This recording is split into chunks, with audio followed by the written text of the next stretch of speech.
আসসালামু আলাইকুম রহমতুল্লাহি বরকাতুহু। সম্মানিত বন্ধুরা, আমাদের দেশে প্রায় শোনা যায় যে অনেকেরই বাচ্চা হয় না। বিভিন্ন কারণে বাচ্চা হয় না। ডাক্তার রিপোর্ট বা অনেকের ক্ষেত্রে এমন হয় যে রিপোর্টেই ধরা পড়ে না কিসের জন্য বাচ্চা হচ্ছে না। যে সকল বোনদের বাচ্চা হয় না তাদের জন্য একটি উপকারী টিপস নিয়ে আসছি। যাদের বাচ্চা হয় না তাদের জন্য এই পন্থা যদি অবলম্বন করেন, আশাবাদী ইনশাআল্লাহ, আল্লাহ তাআলা চাহে তো ওই ব্যক্তির বাচ্চা হবে ইনশাআল্লাহ। প্রথমত, এই পন্থাটি অবলম্বন করার জন্য, এই নিয়মটি পালন করার জন্য আপনাকে নিতে হবে 40টি লবঙ্গ।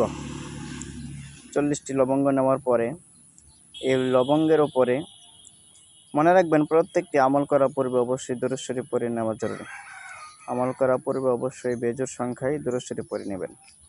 তারপরে আপনি এই 40টি লবঙ্গের উপরে আপনি আউকাজুরুমাতিন ফি বাহরিল লুজ্জি ইয়াগশাহু মাওজুম মিন ফাওকিহি সাহাব যুরুমাতুন বা'দুহা ফাওকা বা'দ ইযা আখরাজা ইয়াদাহু লাম ইয়াকাদ ইয়ারাহা ওয়া মান লাম ইয়াজআলিল্লাহু লাহু নূরান ফামা লাহু মিন নূর। সূরার নাম, আয়াতের সংখ্যা এগুলা কমেন্ট বক্সে দিয়ে দিব, দেখে নেবেন এবং স্ক্রিনে দেওয়া আয়াতটা 7 বার পাঠ করে 40টি লবঙ্গের ওপর ফুঁক দিবেন।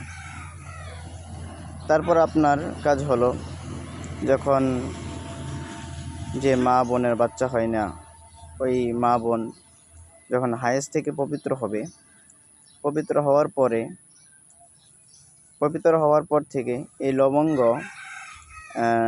প্রতিদিন রাত্রে একটি করে চিবিয়ে খাবে।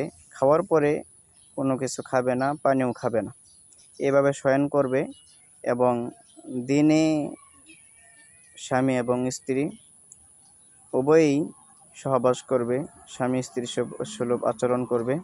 আল্লাহ তাআলা চাহে তো ওই স্ত্রীর গর্ভে, ওই মা এবং বোনদের গর্ভে সন্তান আসবে ইনশাআল্লাহ।